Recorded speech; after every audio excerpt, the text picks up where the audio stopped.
Qala Allah Ta'ala fi kitabihil karim, a'udzu billahi minasyaitonir rajim. Wa in aradtum istibdala zawjin makana zawj. Wa in aradtum dan apabila menghendaki engkau. Wa in aradtum dan apabila menghendaki engkau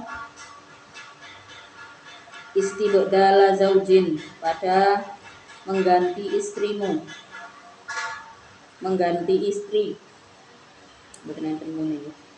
Maka nazaujin pada tempatnya istri yang lain. Ai akhdaha artinya mengambil zaujah, badalaha pada penggantinya zaujah. Biantolaktumu dengan untuknya menceraikan engkau pada zaujah awal, zaujah yang pertama, pada zauj istibdala zauj itu yang zaujah yang awal. Waqad ataitum dan benar-benar telah memberikan engkau ihdahunna pada salah satu dari zaujat, zaujati artinya dari zaujat, memberikan kintoron pada harta yang banyak. Kintoron pada harta yang banyak, malan artinya harta, katsiron yang banyak. Sodakon karena memberi mahar atau mas kawin atau sedekah. Fala ta'khudhu maka jangan mengambil engkau minhu dari kintor syai'an pada sesuatu. Syai'an pada sesuatu. Atakhuduna apakah mengambil engkau hu pada kintoron buhtanan dalam keadaan menyakiti, dulman artinya dalam keadaan menyakiti, wa isman dalam keadaan berdosa, mubinan yang jelas, bayinan artinya jelas. Wa nasbuhuma adapun nasabnya buhtana wa isma itu alal hali atas menjadi hal. Wal istifhamu adapun istifham atakhudunahu niku istifham ya, dalam istifham itu lit taubihi untuk faedah taubih, peringatan. Walil ingkari dan berfaedah ingkar.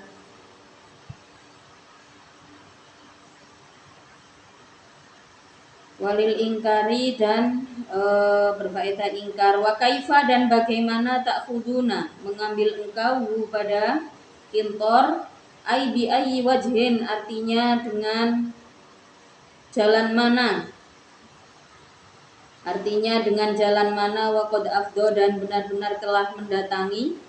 Wasala artinya telah sampai. Siapa ba'dukum sebagian darimu ila ba'din ke sebagian yang lain bil jima'i dengan jamak al muqarrari yang menetapkan apa ba'd lil mahri terhadap mahar. Wa akhadna dan mengambil siapa nisa minkum darimu mitsaqon pada janji, ahdan artinya janji, ghalidhon yang sangat, syadidan artinya yang kuat.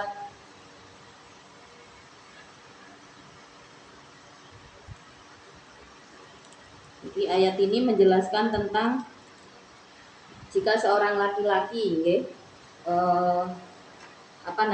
menceraikan istrinya untuk menikah dengan yang lain. Jadi memang tujuan perceraiannya karena memang ada perempuan lain yang disukai gitu ya. Memang ini terjadi di zaman Rasulullah pun, keadaan seperti ini sudah ada. Jadi maka sebenarnya pilihan untuk apakah seorang perempuan itu bersedia bersedia untuk dipoligami atau memilih untuk berpisah, ini sudah ada sejak zaman Rasulullah ya. Bahkan kejadian ini menimpa pada kakaknya Sayyidah Aisyah, Sayyidah Asma. Jadi beliau menikahnya lama, 28 tahun usia pernikahannya dengan seorang sahabatnya juga orang soleh ya, sama-sama orang soleh. Menikah 28 tahun, tapi kemudian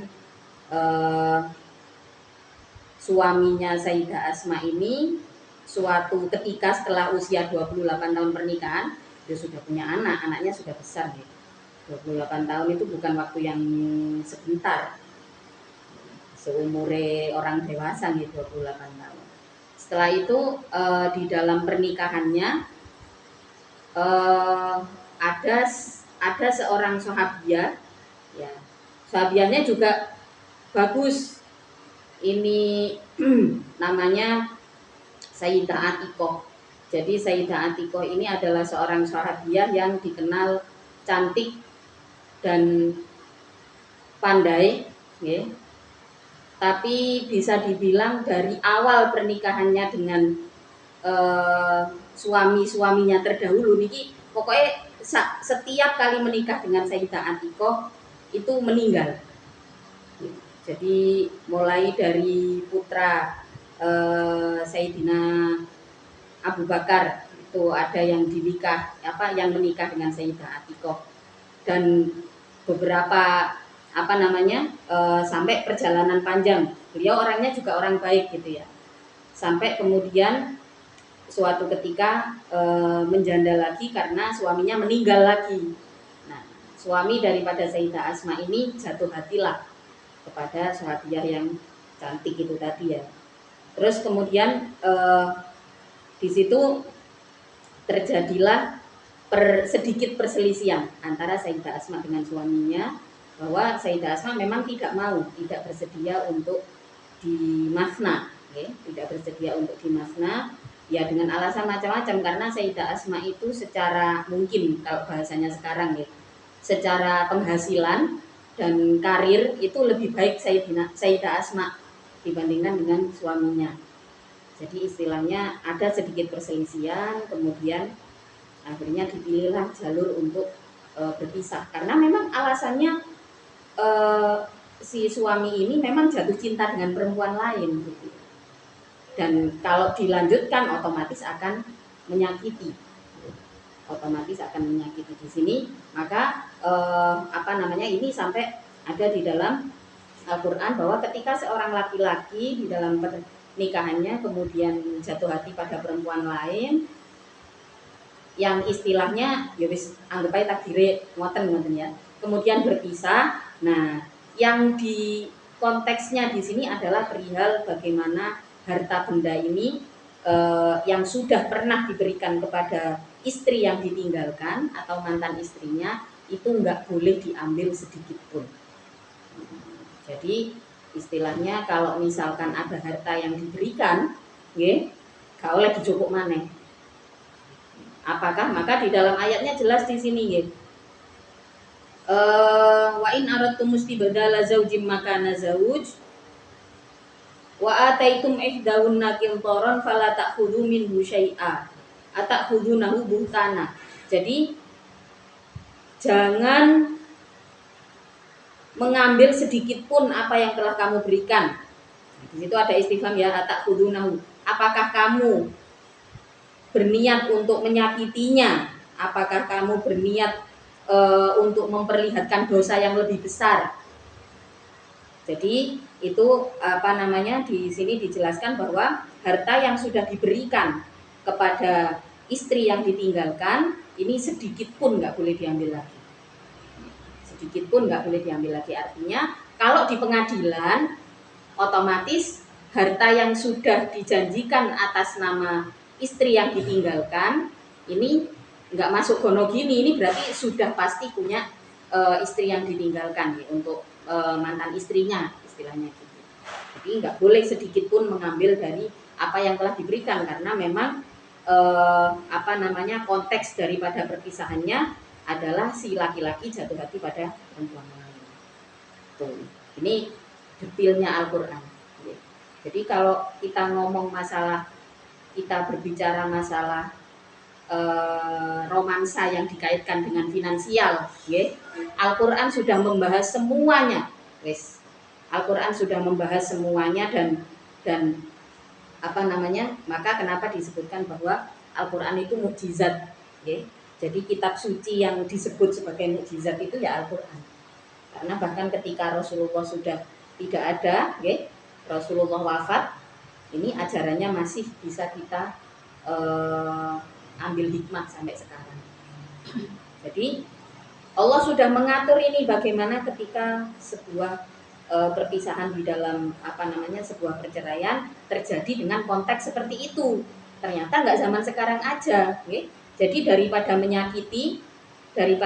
menyakiti pasangannya atau daripada diliputi kepura-puraan, karena gini ya, makanya saya pernah membahas di tulisan saya, broken home itu bukan satu-satunya alasan seorang anak menjadi broken kids. Kenapa? Apalagi kalau orang tuanya sama-sama sadar ini, kita sudah nggak bisa bersama-sama. Maka di sini ada upaya, ada upaya untuk ya sudah bagaimanapun pernikahannya memang harus hancur, karena memang pilihan untuk hancur atau bertahan dalam sebuah rumah tangga itu bukan pilihan kecil, bukan pilihan yang mudah, itu pilihan yang sulit, Kemudian kalau sudah terpisah, maka bagaimana si anak ini tidak tumbuh menjadi broken kids. Otomatis biasanya dilihat gitu ya, kalau di pengadilan terkait perdata, otomatis kesanggupan dari pihak bapak atau ibu siapa ini yang mampu secara finansial, itu yang pertama. Kemudian yang kedua, antara bapak dan ibu siapa yang sanggup secara mental, artinya secara mental punya kesehatan mental yang baik dari kedua belah pihak. Kemudian disepakatilah di situ. Jadi sebenarnya kalau kita ikut dengan konteks Al-Qur'an, kita ikut dengan konteksnya agama, semuanya sudah diatur. Tapi kadang-kadang repot, menungso niku luwih iso diatur ambek omongane wong liya. Gak enak, engko jarine wong-wong lak ngene lho. Lah apa mangkane ngaji yo cek ngerti. Lek ngaji nggih otomatis ngerti. Oh ternyata seperti itu. Al-Qur'an juga sudah menyebutkan. Pada kasusnya Sayyidah Asma itu karena memang putranya diemong oleh Sayyidah Aisyah, jadi Sayyidah Aisyah itu punya gelar Ummu Abdillah karena memang beliau itu ngemong anak-anaknya Sayyidah Asma. Jadi nggak punya anak memang Sayyidah Aisyah itu ini hebatnya pernikahan Rasulullah, jadi tidak semua istrinya Rasulullah, karena Rasulullah milih perempuan-perempuan yang dinikah oleh Rasulullah itu dipilih perempuan yang punya kapasitas untuk menjadi ibu daripada seluruh umat, dan dinikahi karena potensinya, di mana di situ kemudian masing-masing dari istri Rasulullah itu tidak memiliki anak, karena punya tanggung jawab besar, termasuk Sayyidah Aisyah. Sayyidah Aisyah itu membesarkan anak-anaknya Sayyidah Asma, membesarkan keponakan-keponakannya. Jadi kesanggupan mental dan finansial jatuh kepada istri, maka anak-anaknya ikut dengan Sayyidah Asma. Yaitu salah satu kisahnya sahabat yang memang itu bukan asbabun nuzul daripada ayat ini, tapi ayat ini kan diturunkan pada eranya para sahabat, jadi sudah ada solusi dari Al-Qur'an. Oh ternyata memang ketika seorang laki-laki, atau bahkan kalau kita melihat biasanya konteksnya Al-Qur'an itu secara umum memang yang ditekan di dalam ayat-ayat mengenai pernikahan, surat An-Nisa ini penekanannya, fitopnya adalah pada laki-laki. Jadi tanggung jawab husnul muasyarah, terus kemudian nafkah, kemudian bagaimana ketika dia tertarik dengan perempuan lain, bagaimana ketika dia menceraikan, Ini hitopnya hampir semuanya memang mengarah pada laki-laki. Jadi ini yang jarang sekali orang mengobservasi dan menyadari.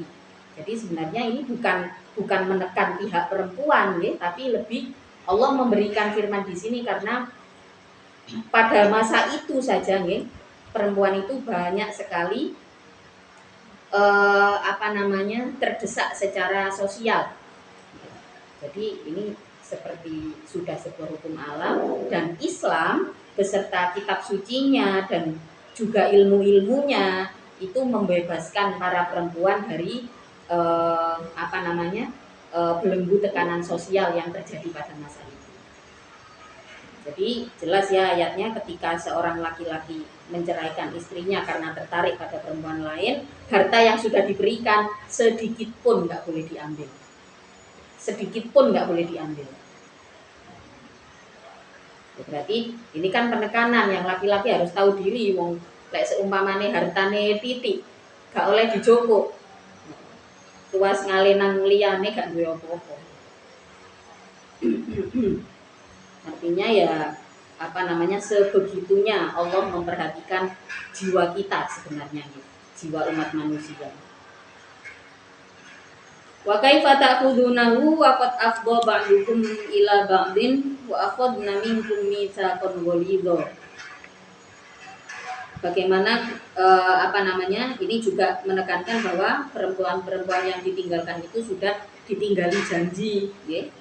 Wa huwa adapun mitsaq itu ma perkara amaro yang memerintahkan siapa Allah bihi dengan ma min imsakihinna, dari menjaga dengan apa? Bima'rufin, dengan bagus, au tasrihihinna, atau menceraikan nisa bi ihsanin, dengan bagus. Jadi perempuan yang sudah dijanjikan untuk bersama-sama seumur hidup itu bukan waktu yang sebentar, ya. Maka ya kita harus bertemu dengan orang yang benar. Itu berat, ya, seumur hidup itu gak sak jam, 2 jam, tapi lama, sangat lama. Ketika seorang laki-laki sudah berjanji, janji itu dipegang erat oleh perempuan. Janji itu sudah dipegang erat oleh perempuan ketika akdun nikah, ya, ketika akdun nikah, akad ini dipegang oleh Allah. Akad ini dipegang oleh Allah. Maka bagaimana ketika sudah bertemu dengan pasangan yang tepat, kemudian sudah terjalin komunikasi, masuk ke akdun nikah, minta sama Allah setiap hari untuk bisa dipersahabatkan dengan pasangan, bahkan minta sama Allah untuk bisa dijadikan jatuh cinta setiap hari, gak popo spesifik ngono, gak popo. Jadi karena memang kenapa pernikahan itu adalah ibadah yang paling lama kita jalani, waktunya paling lama, fadilahnya juga besar, konsekuensinya juga besar. Ketika seorang laki-laki sudah mengikrarkan janjinya untuk bersama-sama seumur hidup, janji itu tidak hanya dipegang oleh si perempuan, tapi juga dipegang oleh Allah. Maka diberilah tanggung jawab berupa kewajiban husnul muasyarah. Husnul muasyarah diantaranya apa? Baik tutur katanya, baik sikapnya, seperti yang dikatakan di syaratnya, baik sikapnya. Kemudian yang tidak kalah penting, bahkan ini di syarat ini, mufasir menyebutkan husnul muasyarah, atau yang kalimatnya di sini adalah wa ashiruhunna bil ma'ruf. Al ma'ruf yang disebutkan di sini di hampir semua syarahnya tafsir, di hampir semua tafsir itu sama. Kebaikan-kebaikan apa? Sikap, ucap, nafkah. Jadi kebaikan ini benar-benar diuji dan dipegang sama Allah. Ketika laki-laki tidak bisa memenuhi ini, atau si perempuan tidak ada kesanggupan untuk menjalin komunikasi, maka disitulah pasangan akan dihadapkan pada hancur atau bertahan. Kedua-duanya bukan perkara yang mudah. Apapun keputusan yang diambil itu bukan sebuah keputusan yang mudah. Di situ ada janji di hadapan Allah yang dipegang erat. Seperti yang dikatakan di sini. Janji apa? Min insakihinna bima'ruf, menjaga si perempuan dengan baik, bima'ruf, menjadi good man, menjadi orang yang baik, ya. Au tasrihihinna bi ihsan. Jika kemudian pernikahannya harus selesai, harus menceraikan dengan cara yang baik, dan itu enggak ada, ya. Perpisahan yang paling menyakitkan ya perpisahan yang baik, justru ditinggal mati contohnya, ya. Atau sepakat untuk berpisah. Ini terjadi pada beberapa sahabat terdahulu yang ketika Rasulullah membawa ajaran Islam, ya, salah satunya adalah Sayyidina Abu Bakar As-Siddiq, ya. Beliau bersepakat untuk berpisah dengan istrinya karena istrinya nggak mau ikut dengan ajaran Rasulullah. Nah, istrinya ini adalah ibu daripada Sayyidah Asma. Jadi Sayyidah Asma dengan Sayyidah Aisyah itu saudara liab, ya, tapi ibunya beda ibu. Ada banyak dan biasanya ceritanya jadi panjang gitu ya, kisah hidupnya jadi panjang karena perpisahannya itu disepakati, ya. Dalam beberapa bahkan ada salah satu, ya, Mbah Yai Jazuli. Mbah Yai Jazuli itu dulu sebelum mendirikan Al-Falah Ploso, ya, itu beliau menikah dengan keluarga Langitan, keluarga dari Langitan. Karena beliau itu adalah seorang ahli ilmu yang sangat-sangat tekun, ya, maka kemudian bukan Mbah Yai Jazuli, ya. Ada satu cerita, saya lupa kalau Mbah Yai Jazuli itu memang meninggal, ya. Jadi istrinya yang dari Langitan itu meninggal sebelum disentuh sama sekali, kalau nggak salah ya. Jadi sampai beliau itu karena saking mutolaah terus akhirnya sepakat dengan keluarganya untuk berpisah. Nah, perpisahan yang disepakati itu perpisahan paling sakit sebenarnya. Bung Karno dengan istrinya yang pertama, dengan putrinya Hosokro Aminoto, dengan Inggit itu, perpisahannya juga sepakat. Saya nggak bisa kalau di madu, tapi saya siap mendukung Bung Karno apapun yang terjadi. Nah, kemudian berpisah, tidak lagi menjadi suami istri, tapi karena Inggit ini tahu bagaimana perjuangan Bung Karno dari awal, maka tetap bersahabat, menjadi sahabat Bung Karno seumur hidupnya, tapi tidak dalam ikatan pernikahan. Jadi kalau dibilang memang perpisahan baik-baik itu ada, tapi tentu saja akan menjadi perpisahan yang paling menyakitkan, ya. Itu dari sudut pandang kemanusiaan. Kalau disebutkan oleh para ulama berarti memang ada perpisahan seperti itu, memang ada. Jadi menjaga istrinya dengan baik, dengan segala kebaikan, ya, atau dipisahkan secara baik-baik. Wala tangkihu, dan jangan menikahi engkau ma pada perempuan, ma pada orang, dimaknaman dengan maknanya perempuan. Wala tangkihuma, nakaha, yang menikahi siapa aba hukum bapak-bapakmu, min nisain, dari perempuan, illama, kecuali perkara qad salafa, yang telah lalu, apa ma min fi'likum, dari perbuatan kalian, dzalika, pada ma nakaha aba hukum. Fa innahu, maka sesungguhnya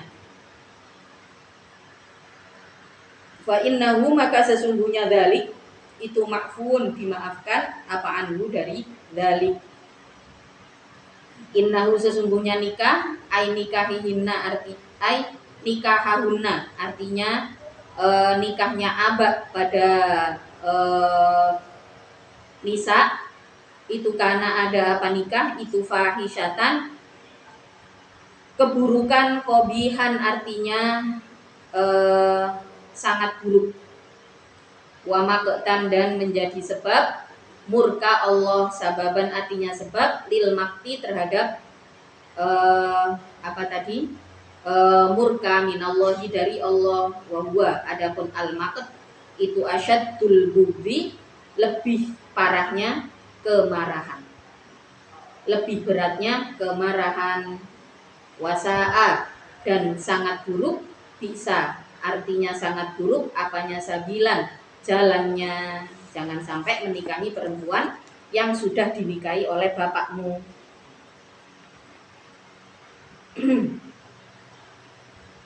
Karena itu perbuatan yang sangat buruk. Torikon artinya jalan, torikon artinya jalan. Dalika adapun nikaha, adapun nakaha aba ukumin nisa, itu hurrimat diharamkan.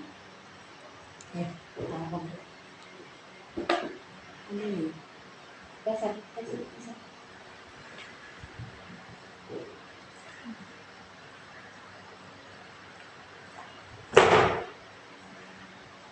Isu.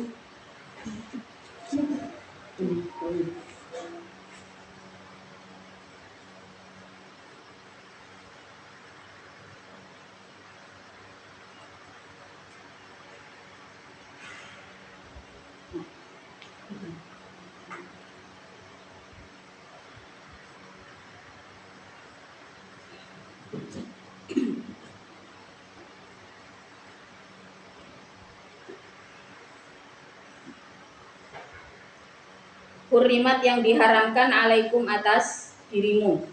Siapa ummahatukum? Ibu-ibumu. Ai tungkihu artinya menikahi. Antungkihu untuknya menikahi engkau guna pada ummahat. Wasyamilat dan meliputi siapa ummahat al-jiddati pada nenek. Mingkibalil abi dari arah bapak, wal ummi dan ibu. Wabanatukum dan haram menikahi anak-anak perempuanmu.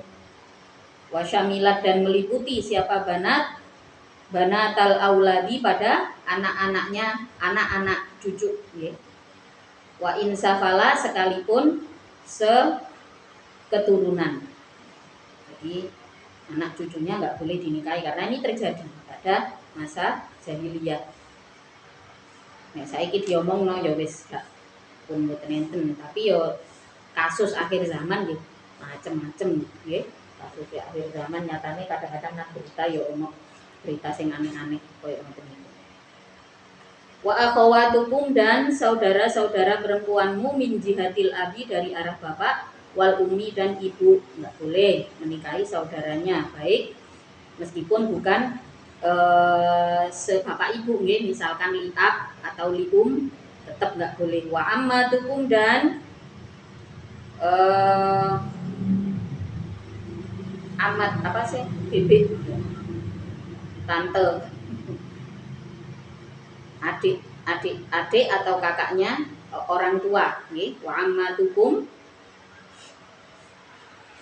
ai akhawatu abaikum artinya saudara-saudaranya bapakmu. Wa ajdadikum dan saudaranya nenekmu, saudaranya kakek neneknya juga enggak boleh. Wa khalatukum dan saudara perempuannya ibu. Ai akhawati ummahatikum artinya saudara perempuan ibu-ibumu.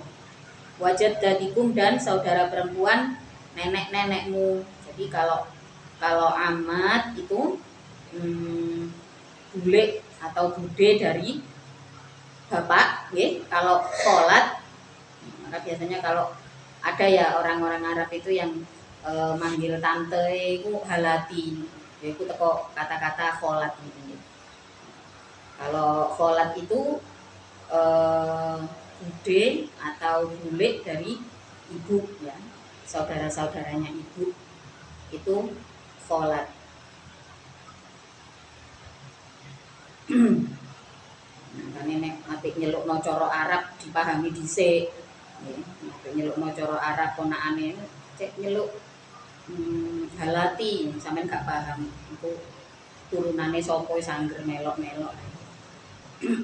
Duwe bahasa dhewe paling enak yo gawe bahasane dhewe sakjane. Wa ammatukum wa khalatukum wa banatul akhi dan anak-anaknya saudara, keponakan berarti nggih, wa banatul ukhti dan anak-anak perempuannya saudara-saudari, nggih, saudara perempuan. Wa yadkhulu dan masuk fihinna di dalam banatul ukhti siapa auladuhum anak-anaknya banatul akhi wa banatul ukhti. Enggak boleh juga dinikahi. Anake ponakane dinikahi ya. Anake ponakane. Nggih, ya betul ya. Anak auladin, anak-anaknya banatul akhi. Nggih. Anak-anake ponakane gak oleh. Wa ummahatukum dan ibu-ibumu allati arda'na yang menyusu. Yang menyusui siapa ummahat kum padamu qabla istikmalil haulaini sebelum sempurnanya 2 tahun khamsa radha'atin pada 5 kali susuan kama bayyana sebagaimana menjelaskan kama sebagaimana perkara bayyana yang menjelaskan pada ma apa al hadisu hadis. Jadi ibu suson juga enggak boleh dinikah. Wa akhawatukum dan diharamkan saudara-saudara perempuanmu minar rodhoati dari tunggal susuan, nggak boleh. Jadi kalau misalkan ada hubungan rodho nggak boleh dinikah, nggak boleh dinikahkan. Ini misalkan ponakan ya, biasanya ada kayak dulu saya waktu Nengnya anaknya masih kecil-kecil masih sering ditinggal itu Kais itu menyusu sama saya karena seumuran sama Bagus. Nah itu berarti itu juga rodok nggih, sebutannya juga rodok. Jadi pokoknya sudah menyusu 5 kali sebelum sempurna haulain. Nah itu berarti sudah masuk dalam rodok, masuk dalam saudara rodok. Jadi yo kalau hukum aslinya Nenganggun sama Kak Kais itu batal, ya. Tapi karena saudara rodok jadinya nggak batal.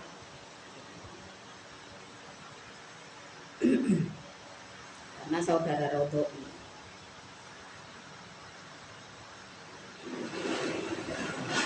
Terus kemudian wayuklaku dan disamakan bidalika dengan akhawatukum bisunnati dengan hadis siapa albanatu anak perempuan minha dari ar-rodho'ah wahunna adapun banat itu man orang ar-rodho'at yang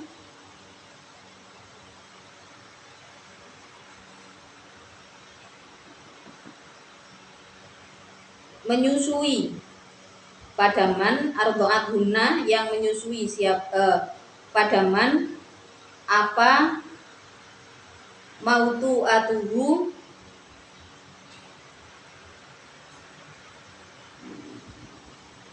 niki sik utang sik kula bingung iki wal amatu dan yukhlaku wal amatu dan disamakan siapa amma wal kholatu dan kholat wa banatul akhi tadi sama ya kalau penjelasannya maknanya amat sama kholat ya. Jadi kalau amat itu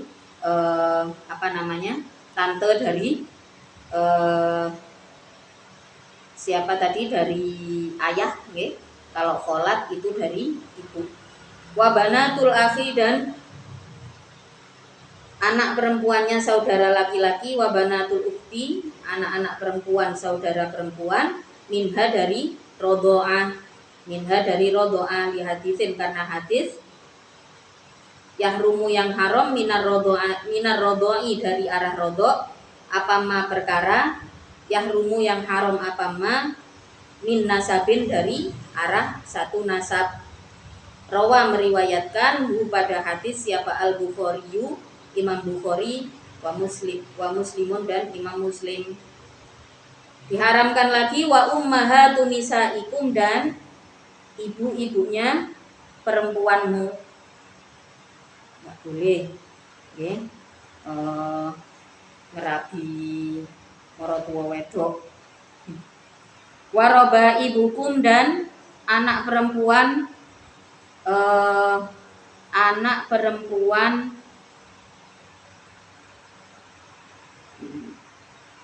paham kualon nama sana? Paham kualon enggak? Istilah kualon paham enggak? Ya apa ya? Roba ibukum itu anak gawan. Anak gawan teko bojone. Nah, itu kan butuh anak kandung jenenge iku anak kualon. Bahasa Indonesia oh kaya anak gawan niku. Apa bahasa Indonesia? Anak. Mboten anak angkat lah wong liya diangkat anak ya. Itu gak, jadi menikah dengan pasangan yang sudah punya anak. Paham? Nah, itu.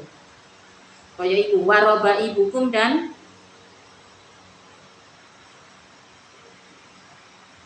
anak bawaanmu. Coba nanti dicari di kamus robaib itu apa bahasa Indonesia ini. Itu jam'u roibatin, jamaknya lafadz roibah. Wahya, adapun roibah itu bintu zaujati, anak perempuannya istri, min ghairihi, dari laki-laki lain. Paham kan? Jadi menikahi perempuan yang sudah punya anak. Nah, itu anak itu jenenge robiyah, anak gawan. Ya kan nek ngono jenenge anak gawan kan. Ya anak gawane sing wedok. Nah, itu gak oleh dinikah.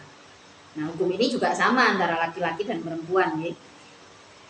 Terus allati fi hujurikum, yang berada di dalam tempatmu. Tarobuna, yang membesarkan engkau, yang mengasuh engkau, pada robaib, pada robaib. Sifatun, adapun fi hujurikum itu sifat muwafiqatun, yang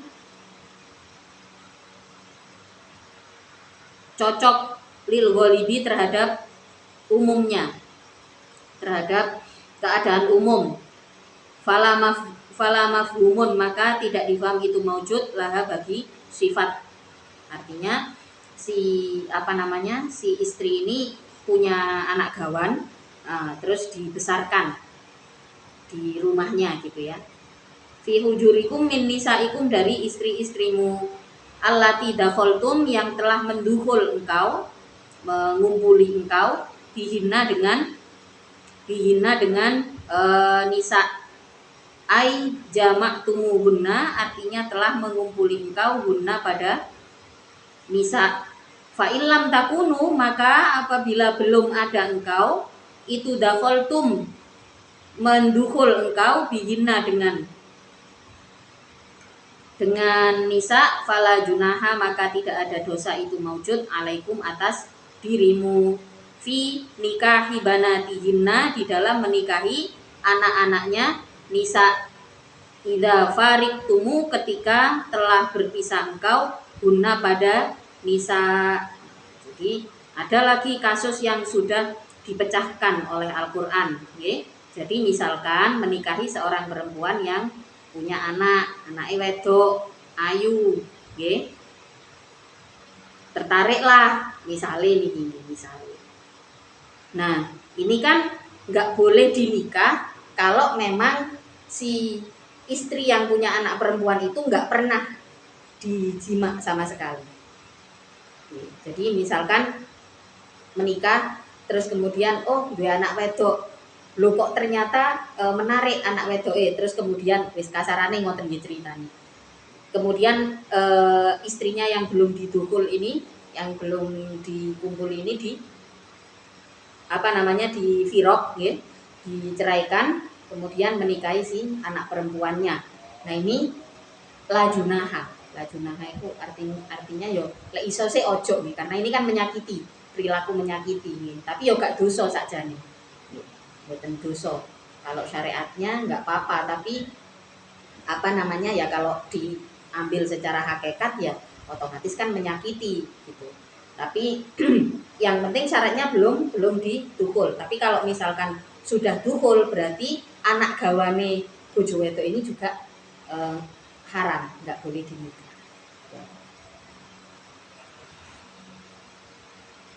Fa ilam takunu wahala ilu abnaikum wallahu taala alam bisawab. Al-Fatihah.